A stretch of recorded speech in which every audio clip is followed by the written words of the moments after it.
情到浓时，老公问我纯棉是不是比蕾丝健康？我点头，心里却反思自己是不是太寡淡无趣。当晚，我就下单了极具视觉冲击的蕾丝内裤。快递上门的当天，老公的前女友谭韵发了一条动态。暖色的大床上凌乱地摆着几百条纯棉内裤，我的老公纪林则正低头认真收拾。陪着去了一趟妇科，谁家傻瓜就连内裤都要求人家只穿纯棉的啊？叹气。有人评论，这么帅的老公，纯棉无所谓，纯爱才不兴啊。谭韵回复，纯爱不了一点，腿现在都是软的，嘻嘻。众人艳羡，死丫头吃真好。谭韵，虽然但是纯棉真的又土又糙。我点赞，截图发给老公，是我的错，忘记告诉你，其实蚕丝的更好。纪林则回家时，我没有像往常一样迎上去，只是换了个姿势刷视频。他宠溺地笑着，揉了揉我的头发，生气了。小韵是病人，你不该这样计较。我被他理直气壮的样子气笑，做错事的人是他，却反过头指责我计较。我把头微微偏开，并不看他。见我不说话，纪林则递给我一个盒子，国外某奢侈品牌的限量版蕾丝内裤，价格贵得离谱。别气了，我特意给你挑的，足足20条，喜欢吗？我抬了抬眼皮，扫了一眼内裤盒子，胃内翻滚得厉害，连着喝了2口热茶，才勉强压下不适。挺能装的。纪林则从背后环着我，凑近我耳边，沙哑着声线，那是因为每一条都只有几条带子，我老婆身材这么好，穿上一定让人欲罢不能。我很迫不及待看到你穿上这个迎合我的样子。我深呼吸了几个来回，才让自己的身体不再颤抖。3天前，这盒内裤出现在我和谭韵都在的一个代购群，谭韵很喜欢，一掷千金买下。群友纷纷艳羡谭韵花几千元买一条内裤，眼睛都不眨一下。谭韵害羞地表示，没办法，我家哥哥喜欢刺激，能让哥哥尽兴，再多钱都值得。第2天，谭韵就在群里转卖，有点小撕裂，医生建议尽量不要穿蕾丝内内。哥哥很内疚，不准人家穿了，说比起情趣，我的健康更重要。忍痛割爱，半价转卖哦，不准谭韵穿，转头却送给我，把我当成他们 play 的一环，还想要我说声感谢。我敛了敛眼眸，淡淡的将盒子接过，随手放在茶几上。我冷淡的态度惹得纪林则有些不快。妍妍，我和小韵之间什么事都没有，她只是小孩子脾气，爱闹着玩。她已经删了朋友圈，也已经道歉了，你还要她怎么样？你以前从来不会这样不依不饶。我拳紧手心，轻笑，你以前也从来不会为哪个女人整理内裤。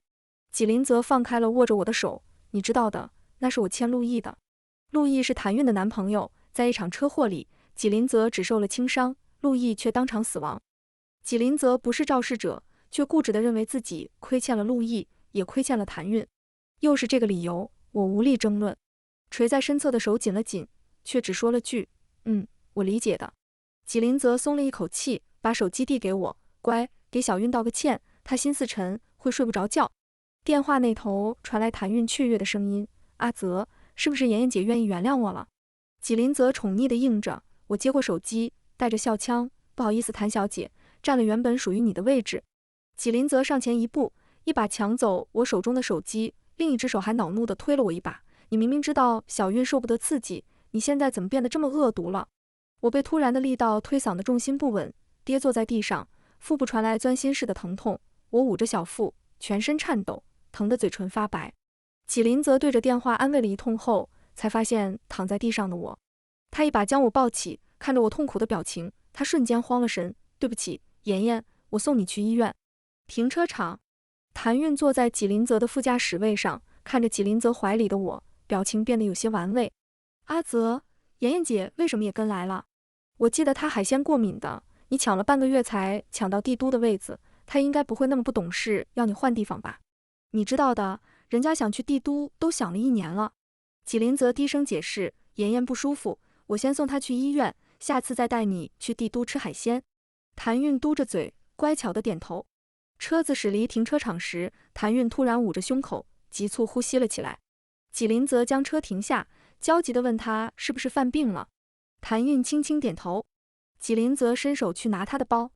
谭韵一脸歉意看着纪林则，阿泽，每次跟你出来我都很开心，从来没有发病过，所以我没有带药。谭韵的药都是纪林则从国外带回来的，国内医院没有。我没关系，习惯了，我们先送妍妍姐去医院。纪林泽思考了不到3秒钟，将车子掉头往谭韵家的方向开。傻瓜，哮喘可大可小，我不能让你冒险。说完又回头看向躺在后座的我，妍妍，你忍一下，耽误不了很长时间。我的心像被挖空了一大片，传来细细麻麻的疼，眼泪不受控制地向下滑落。我知道，那个从万米高空一跃而下，只为赌我一次心动的男人，彻底不再属于我了。我轻轻擦掉眼泪，用尽全力坐起身来。纪林泽，我很不舒服，你停车，我自己去医院。纪林泽握紧方向盘，不以为意。妍妍，别闹，摔一跤而已，能有什么大问题？我提高了分贝，我说停车。纪林泽，要么我下车，要么他下。车速减慢，最终停在了路边。谭韵带着哭腔挽留，说她可以下车。直到我撑着身体下了车，谭韵还在座位上哭着说要下车。纪林泽安慰她，没事，妍妍她从小就没人爱护，她比你独立，她一个人可以的。而且也是因为她乱说话刺激你，才导致你发病，这是她欠你的。寒风呼啸，我的满腔爱意连同纪林泽的声音，最终被彻底吹散在风里。我躺在病床上，医生惋惜地摇头，其他没有什么大碍，就是摔得太重，又送医太迟，孩子保不住了。我突然想起婚礼上，纪林泽当着一众宾客发誓，如果我背叛我老婆，就让我断子绝孙。他的誓言原来是对我的诅咒。我攥紧手中的被角，失声痛哭了起来。没有人知道，从前我有多想为纪林泽生个孩子，也没有人知道，此刻我有多庆幸孩子没了。医生安慰道，你别难过，你还年轻，还会有孩子的。下午要清宫，记得让你家属过来签字。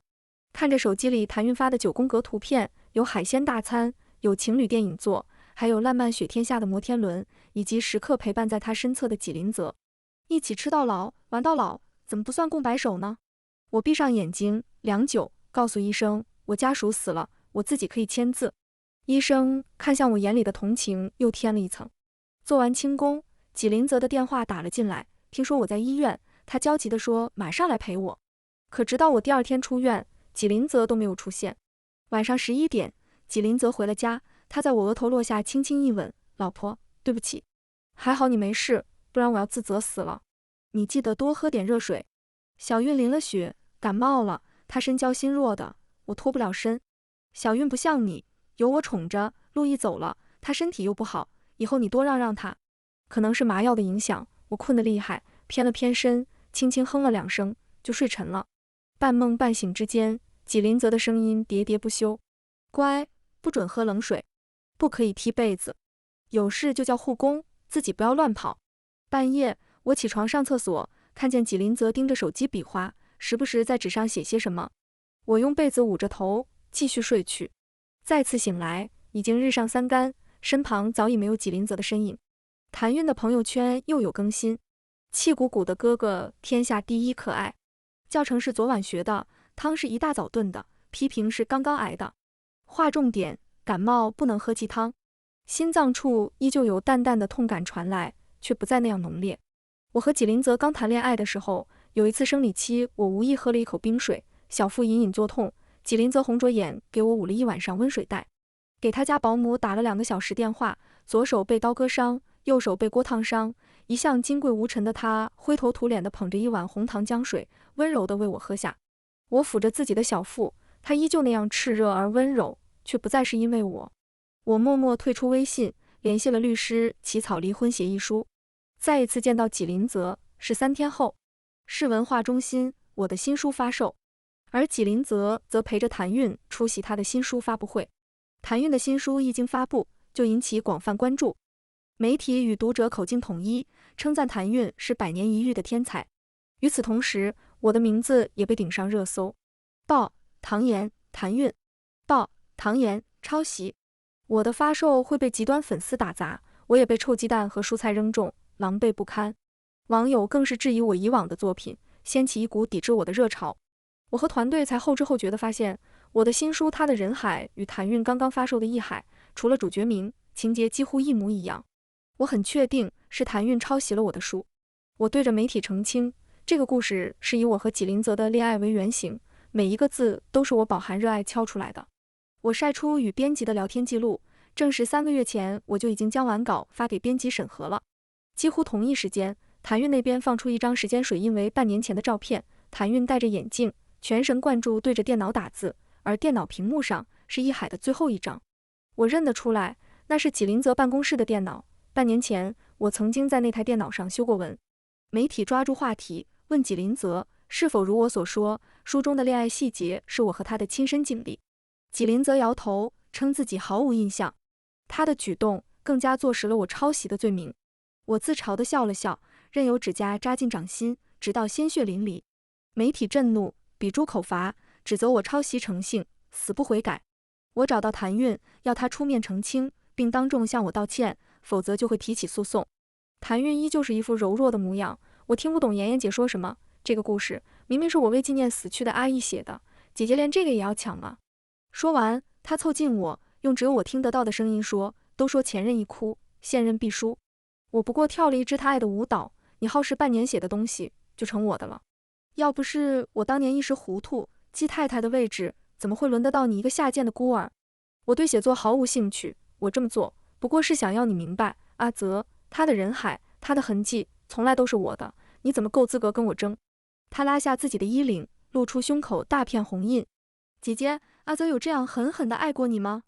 他将耳机戴在我耳朵上，里面传来纪林泽的喘息声。你都不知道我有多想你，小妖精，还是你懂我，我命都要给你。耳机拿下，谭韵轻蔑地看了我一眼。你大概从来不知道他有多嫌弃你的无趣，心像被利器一刀一刀剜着。我爱了5年的男人，原是这样不堪。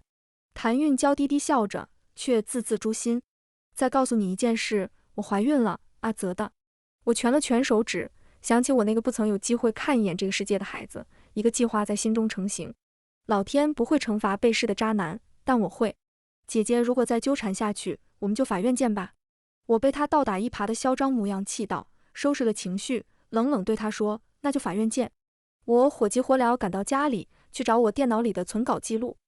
一回家就看见几天没有回来的纪林泽坐在我的电脑前，想起谭韵胸有成竹的样子，一股不好的预感涌上心头。我问他为什么，纪林泽站起身来，将我揽进怀里。因为我对他问心有愧。妍妍，别再追究了好吗？小韵失去了所有，而你拥有了全部。我给你转2000万，就当买断你的版权了。从和他在一起的第一天起，我就告诉他，我要把我们的故事写出来，让千千万万的人从我们的故事里感受到幸福。我这么多年的梦想，我和他的点点滴滴，在他眼里只是一场可以用金钱买断的交易。我推开纪林泽，固执地去电脑里搜我的底稿，什么都没有搜到。我盯着纪林泽，一字一句问道：“我的底稿呢？”纪林泽好看的眉眼微微蹙着，却还是耐着性子轻笑。当季太太和成为作家，都是小韵的人生梦想。你已经成为了季太太，作家的梦想就让给她。你知道的，我的太太不需要努力，我会是一个最好的养花者。眼睛酸涩的厉害，我忽然无比心疼起自己在她身上浪费的这3年。我冷笑出声：“纪林泽，既然这样，我把季太太的位置让给她，你把我的作品还给我。”纪林泽的笑容僵在脸上。妍妍，你说什么？我合上电脑，一字一句回答他。我说：“我们离婚。”纪林泽的脸色瞬间黑了下来。妍妍，你就这么容不下她吗？她只是个孤苦无依的小女生，你怎么忍心这样针对她？只是一本书而已，值得你对我说出这2个字？娶你那天我就说过，这辈子我只会有你一个妻子，我不可能会离婚。你闹也要有限度。我抬眸，露出一丝苦笑。纪林泽，你一边爬上前女友的床，一边在现任妻子面前故作深情，你不觉得恶心吗？似乎没有料到我会把话说得如此直白，纪林泽愣了几秒，而后上前来再一次抱住我。妍妍，没有的事，你相信我。老婆，我们不闹了好吗？我和他之间夹着一个死去的陆毅，除了朋友，我们注定不会有其他任何关系。我真的只是在帮阿义照顾他。我轻轻一笑，即使是这样，你也没有否认你爱他，不是吗？当年季家濒临破产，纪林泽一个人苦苦支撑，谭韵却在那时向他提了分手，转而投入纪林泽最好的朋友陆毅的怀抱。风水轮流转，纪林泽争取到一轮融资，力挽狂澜，不仅带领季氏顺利渡劫，更是走上新的高度。而陆毅却因投资失败陷入危机。纪林泽不计前嫌地去帮陆毅，就是在一次谈合作的路上，他和陆毅遭遇了车祸，陆毅死在了那场车祸。从那时起，谭韵就成了纪林泽口中所谓的亏欠，他对他有求必应，随叫随到。此时我都怀疑，当时纪林泽所谓的大度，大概是不想谭韵跟着陆毅受苦，从而要拉陆家一把。纪林泽加大了手上的力度，将我紧紧抱着。老婆，我不爱他，我爱的人只有你。我挣脱他的怀抱，还没开口，纪林泽的手机响起，谭韵的声音传来：阿泽，得力影视公司找我买一海的版权，我不太懂，你能帮我出出主意吗？纪林泽柔声应下，转头对我说：妍妍，我出去一趟，你好好冷静一下。看着他离去的背影，我沉声问他：纪林泽，你比任何人都清楚，他的作品是抄袭的，你是学法律的，确定要为了他知法犯法？纪林泽微微顿住，清了清嗓音：妍妍，慎言，一海的著作权在谭韵。听着他略带威胁的话语，我掐断了最后一丝好聚好散的念头。我要眼看他们高楼起，高楼塌。我拨出一个电话号码：吴总，我同意您的建议，开始做事吧。纪林泽走后，我翻出我2年前的日记本，里面记录了我和纪林泽恋爱的点滴，那是他的人海的雏形。谭韵在朋友圈庆祝他迈出人生第一部版权，接受众人称赞时，我登录了我的微博账号，转发得力影视公司宣布一海将影视化的消息，言简意赅写下一行字：他已经偷走了我的老公，还意图偷走我的梦想。谭小韵韵。短短几个字，在网上引起轩然大波。很快，纪林泽出现在新闻采访里。十分抱歉，我太太备孕压力太大，近日精神不佳，行为欠妥，占用了公共资源，我向大家道歉。出轨和抄袭都是无中生有，我在这里向谭韵小姐道歉。我太太给谭韵小姐造成的一切损失由我来负责。弹幕几乎遮住了纪林泽的脸。划重点：精神不佳。所以我这么美好的霸总娶了一个疯子。重点是疯子不仅会抄袭，还会贼喊捉贼，可怕得很。万人血书，跪求纪总离婚。谭韵在镜头前哭得梨花带雨。我和阿泽从小一起长大，各种感情自是不怕人说。我从来没有想过伤害任何人，只是想在书中给我和已经离世的男朋友一个童话般的结局，弥补。他哽咽着说不出话来，心疼谭韵小姐姐，写本书纪念死去的男友，还要被碰瓷。小韵韵那个受伤的眼神狠狠带入了。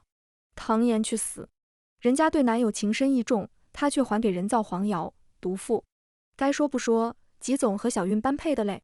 在舆论达到最大热度时，我连放了9张日记的照片，第一次将私有的浪漫公之于众，字字句句都是我对你说不尽的爱意。第二次将私有的浪漫公之于众，一笔一画都是我没能扇在你脸上的每一个巴掌，并在评论区置顶了谭韵晒那几百条内裤的截图。评论区瞬间被攻陷。OMO， 日记和一海不能说毫无关系，简直是一模一样。我承认我刚刚对唐妍大声了些，我脸现在啪啪响。偷情夫与妻子的故事，祭奠死去的男友。男友晦气，朕的键盘判官们呢？速来帮朕审判反方那对狗男女。相信我，得力会出手，业界扛把子，绝不会吃哑巴亏。这次纪林泽回来的很快，看见我，硬生生推开了一直靠在他身上的唐韵。妍妍，赶紧删掉微博，我可以当什么事情都没发生。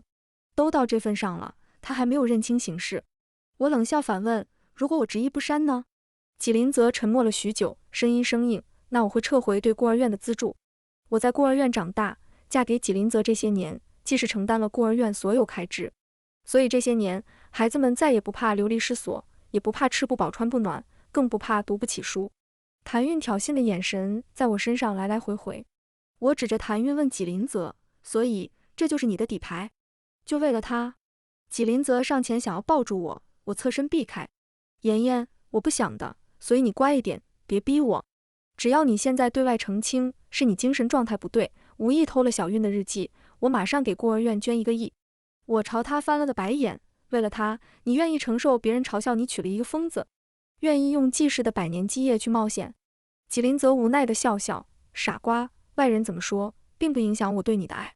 一场抄袭还不至于会影响纪氏的基业。老婆，你相信我，任何时候我都有护你周全的能力。从前我爱惨了他的自信从容，现在看着他这副自负的模样，只觉得滑稽可笑。我坐在沙发上，惬意地喝了一口茶，看着手机推送的消息，笑着对纪林泽说：“季先生，现在看来，需要你护的另有他人了。1分钟前，得力影视公司发文，公司法务部将正式对谭韵提起诉讼，索赔1个亿，并保留刑事追究权利。”谭韵的脸煞白，早已没了刚才的趾高气扬，而向来稳重的纪林泽眸中竟也生出一丝慌乱。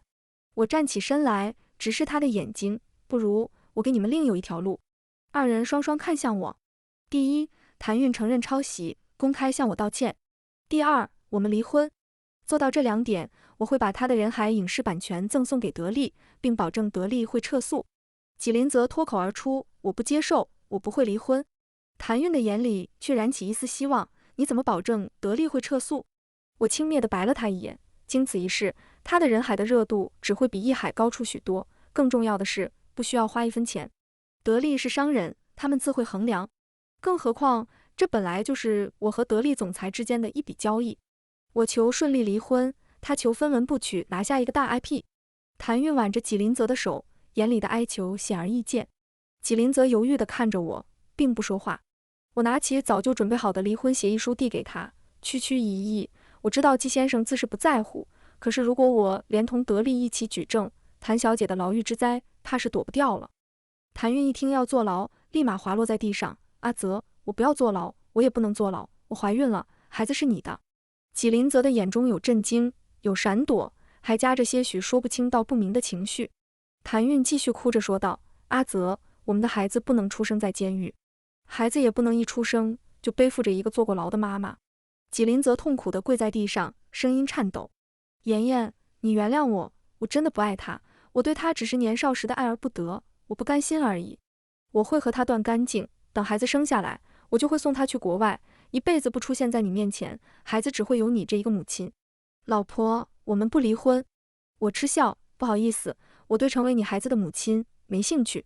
如果你不肯离婚，我保证全世界都会知道你的孩子是一个私生子。”谭韵在一旁啜泣：“阿泽，你不可以这样对我和孩子，不可以。”纪林泽自己就是季家的私生子，在他们的圈子，私生子意味着什么，他很清楚。纪林泽红着眼眶看着我，眼里的祈求像要溢出来。我侧过脸去，执意的不去看他。纪林泽，你知道的，我的，在我这里从来就没有岁月可回头。你不同意离婚，我就去走诉讼，不管这条路有多难，我都会走下去。时间像过了10000年那样漫长。终于，纪林泽在离婚协议书上签了字。最后一笔划下，纪林泽眸中有眼泪闪过。妍妍，就算离婚，在我心里，你也会是我唯一的妻子。我抚了抚离婚协议书上的签名，笑得格外轻松。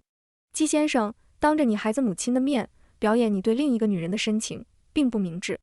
谭韵公开道歉，承认是他抄袭了我的书，他被书迷和媒体围攻，甚至被人泼了粪水。我也信守承诺，将他的人海影视版权赠与得力集团。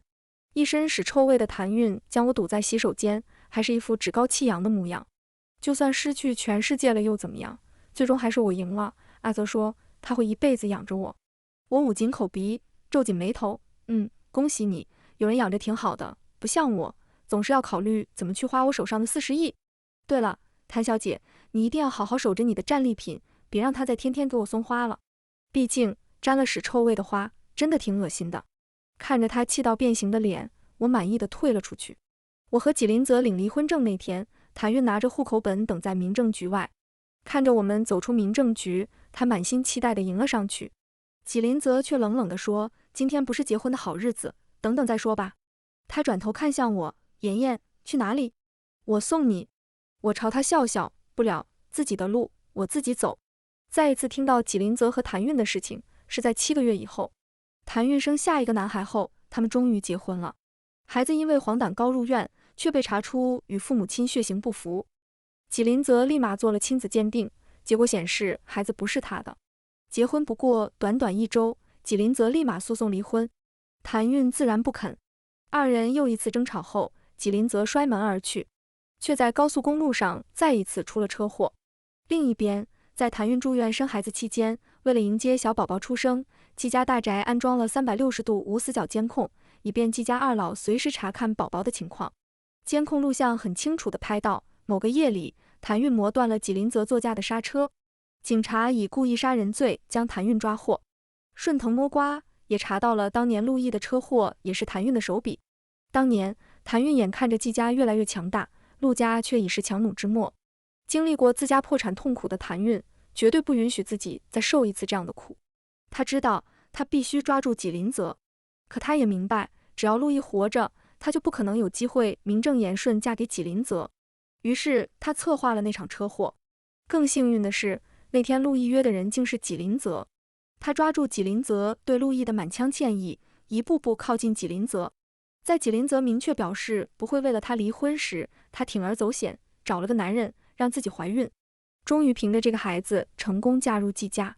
却没想到孩子出现溶血性黄疸，血型与父母不符合，他的秘密守不住了。